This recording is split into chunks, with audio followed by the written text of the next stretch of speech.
नरक चतुर्दशी पे आप यदि कुछ उपाय करते हैं, यह उपाय आपके जीवन में सुख शांति समृद्धि देने वाले होते हैं। आपके जीवन में सुख शांति समृद्धि की वृद्धि होती है, आपकी सभी मनोकामनाएं पूर्ण होती हैं। यदि आप कर्ज में डूबे हुए हैं तो कहीं न कहीं यह आपको कर्ज से मुक्त भी करती है। इसके साथ में ही आपके रूप की सुंदरता में वृद्धि करती है। दोस्तों, जैसा कि हम आपको विदित है, हमारी परंपराओं में, हमारी रीति रिवाज परपाठी मर्यादाओं में जो भी तिथि त्योहार आते हैं, हमारे सनातन संस्कृति में जो भी त्योहार आते हैं, उसका एक कुछ न कुछ वैज्ञानिक महत्व होता है, उसमें कुछ न कुछ कथाएं होती हैं। तो जब बात करते हैं दोस्तों हम नरक चतुर्दशी की, तो सबसे पहले हम आपको यह विदित होना चाहिए कि नरक चतुर्दशी या दिवाली के 5 दिन के त्योहारों में आता है। धनतेरस के बाद जो आता है वह नरक चतुर्दशी होता है। दोस्तों, साल में देखा जाए तो कुल मिला के 24 चतुर्दशियां आती हैं। हर एक पक्ष में 12 चतुर्दशी होती है, शुक्ल पक्ष और कृष्ण पक्ष को मिला के, तो दोनों को मिला के 24 चतुर्दशियां होती हैं। नरक चतुर्दशी का विशेष महत्व होने का कारण दोस्तों यह है कि कार्तिक माह के कृष्ण पक्ष के चतुर्दशी को यह नरक चतुर्दशी होती है। उससे एक दिन बाद दिवाली होती है और एक दिन पहले धनतेरस होता है।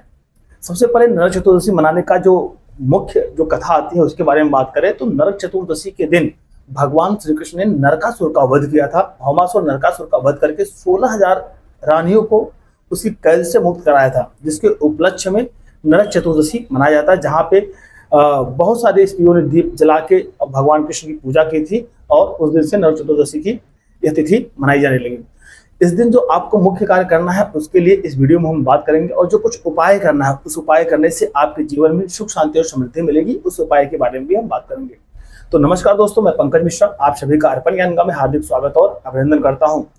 दोस्तों, बात करते हैं उपाय की। तो इस दिन सबसे पहले हम आपको नीम के कुछ कड़वे पत्ते, चंदन लेके पानी में डाल के उबाल के उससे स्नान करना चाहिए। अगर आपके नीम के कड़वे पत्ते डाल के आप उस पानी को उबाल के उससे स्नान नहीं कर सकते हैं तो आपको अपने शरीर पे चंदन का उपटन लगा करके आपको उस दिन स्नान करना चाहिए। इसके साथ में दोस्तों जो दूसरा उपाय है, उस दिन आपको विशेषकर भगवान श्री कृष्ण की पूजा करनी चाहिए, जिससे आपके घर में सुख शांति समृद्धि बनी रहे और आप अपने जीवन में उत्तरोत्तर वृद्धि करते रहेंगे।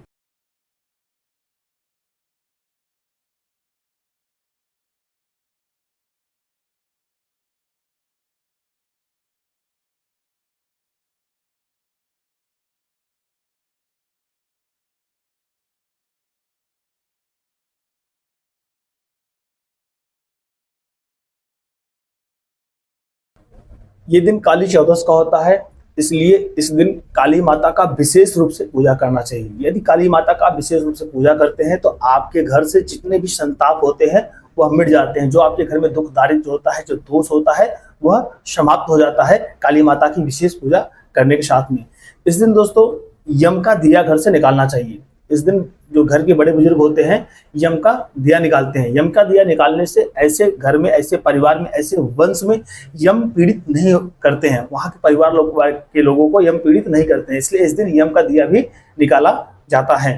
कार्तिक कृष्ण पक्ष की जो चतुर्दशी होती है इसको रूप चौदस, काली चौदस, इसके बाद छोटी दिवाली के नाम से इसको जानते हैं। इस दिन यम की पूजा होती है, काली की पूजा होती है और इसके साथ में भगवान श्री कृष्ण की पूजा होती है।